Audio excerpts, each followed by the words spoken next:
Welcome and good morning to another edition of the Friday Morning Commute with your host, Rovin Doug. Hope you're having a wonderful Friday morning just as I am. Managed to go live at 8 o'clock without intending to, but we'll wrap this up as quick as we like because there's a lot to go over today. My goodness, there is a lot to go over. So we'll go ahead and get started with Xur and the fun items that he has for us this week. For everyone, he has the Legacy Exotic Body Armor Engram. As always, the Legacy Engrams will provide Year 1 exotics, not Year 2 or Year 3, and are more weighted towards the exotics that you do not have. So this is chest armor pieces, quite a wide variety for everyone. So go ahead, pick it up if you need it. Otherwise, you can always purchase more 3 of coins and go run activities from Year 1 to get these exotics as well. Now, if you get a Year 1 exotic that has a Year 2 or Year 3 version that is not quest locked, then you should be able to purchase it in the kiosk as you were able to with other Year 1 exotics when we transitioned to Year 2 or Year 3. Now, with that being said, Titans have the Eternal Warrior helmet. Hunters have the Skyburner's Annex helmet. Warlocks have the Heart of the Praxic Fire chest piece. And everybody gets a Bad Juju pulse rifle. Well, I guess not everyone. Only if you have the appropriate number of strange coins. Now, with that being said, the weapon bundles are the MIDA Multi-Tool and Arctic Survivalist, as well as the Red Death and White Witch skins. Now remember, these weapon bundles require strange coins and silver dust because you are getting an ornament inside of it. But this is a great way to get the exotic as well as one of its skins if you do not currently have it. With that being said, we transition to the next part, which is all of the D2 hype. My goodness. That was a lot of fun. If you haven't seen it, I'm going to put the link in the YouTube video description later. So remember, watch this on YouTube if you haven't seen the reveal to get a link to the reveal. Otherwise, go to Bungie's website or their Twitch. Go to Bungie's Twitch, watch the video on demand. It's about 2 hours, but it is pretty sweet. And the best thing about Destiny 2 has to be how they introduced it to the community. We had prominent community members get flown out to Los Angeles. We had all of the hype.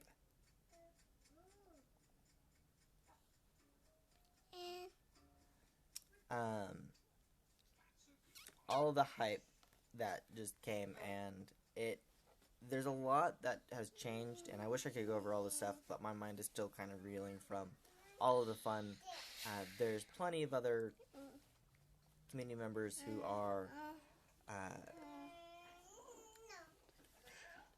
you, I love you. When Daddy's done, he'll be back over there, okay? I promise, and I'll get you something to eat too, okay? So please go back over and watch Sarah and Duck. Sarah and Duck! I know, I'll be over there in a second. Daddy life. Well, with that being said, the Destiny 2 reveal was amazing. We got to see a video of Zavala and a lot of the lore of what happens each time. You know, the very first time you come back as a Guardian, and each subsequent time that you come back, it's like a ghost CPR to the chest. You're just like, that was a lot of fun to watch Zavala go through. Then we had the gameplay reveal, which kind of felt like the very first mission.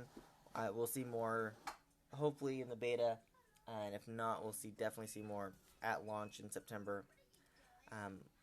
Hey, please don't mess with that. Kids, gotta love them.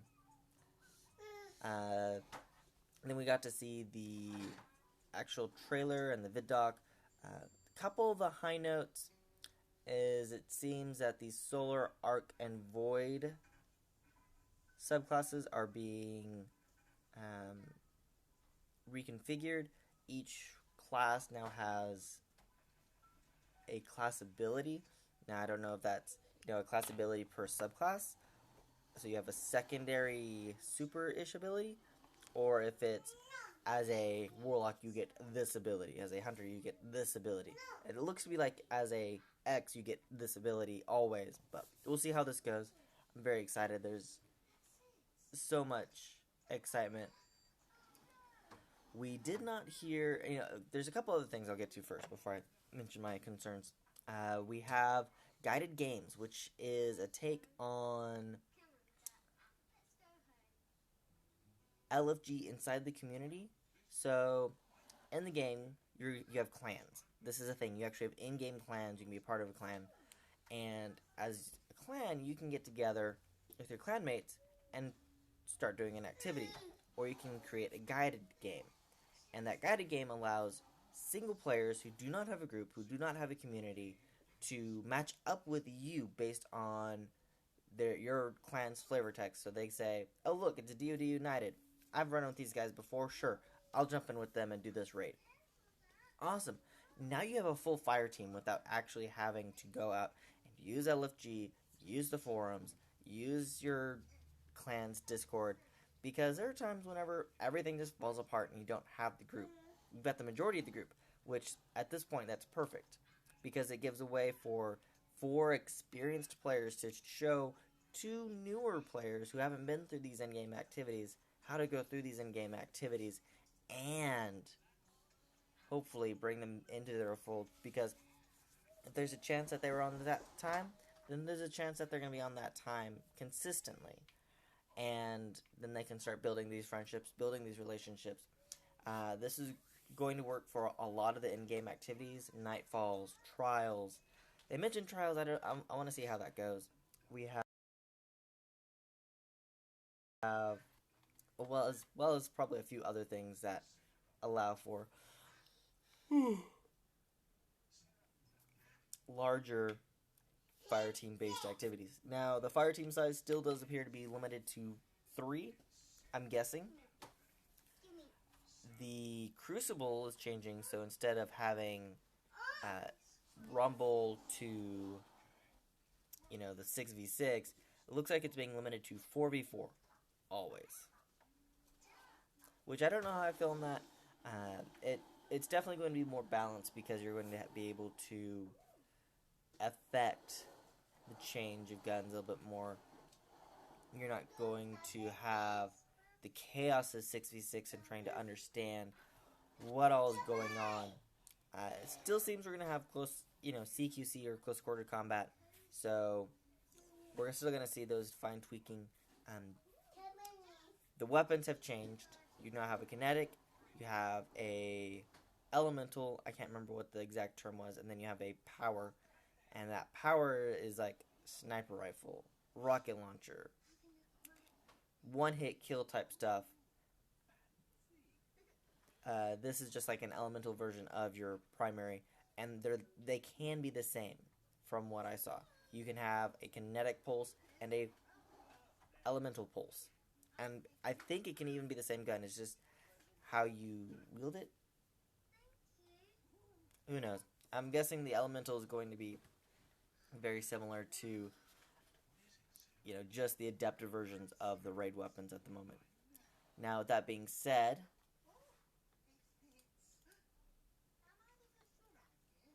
we have not seen how or if Bungie's going to do anything between consoles or with save. So, my biggest thing is I don't want to grind 3 consoles. I want to be able to play with everyone, but I don't want to have to grind Xbox, PlayStation, and PC. I don't have the time. I really don't. I don't have the time to do the 2 that I have right now with everything that's going on. But with that being said, it would be really nice if the progress I made on Xbox transferred over to the PlayStation, transferred over to the PC. So maybe I could start with 2, PlayStation and Xbox, and play on whichever one that I want to at that night, but still have the progress from each of them.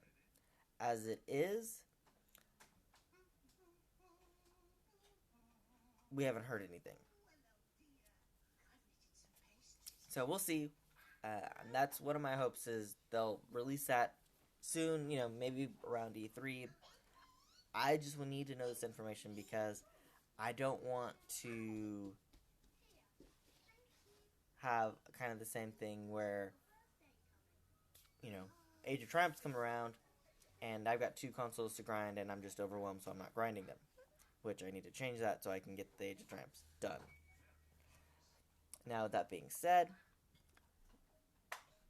one of the things that I'm actually excited about is the PC version of Destiny 2 will be released through and launched through the Battle.net launcher by Blizzard. So if you don't know, Blizzard is a company known for its PC games, for its no-nonsense security, and for keeping everything as even as possible. Now we have that security with Destiny 2. And, Steam would have been okay. I always thought Steam was a not as likely option. To be honest, I didn't see Battle.net. I didn't know if they would actually go with it or not, but, the Battle.net launcher is actually a really good one to have because of the security that Blizzard can bring to it, and Blizzard can, enact against the accounts that may want to cheat. Now, from what we've heard, I don't know if this is strictly canon or not, we are not going to have Blizzard hosting Destiny 2 servers for the PC. So Bungie's still in charge of the servers. They're still the ones running the game.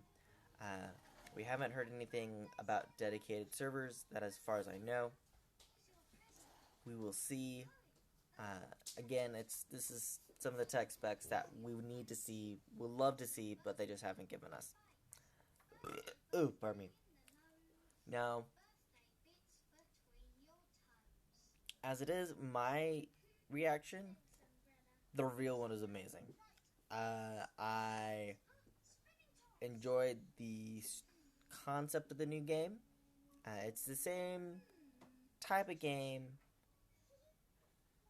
redone in a way that will make it better for year 4 and year 5. It's going to be amazing. I'm excited. I'm really excited about it, and I want to see just some more technical information before I put money on this game. I really want to buy it, but I'm like, I need to know this stuff so I can know where to buy it first, if that makes sense. And it just hasn't happened yet. So much hype.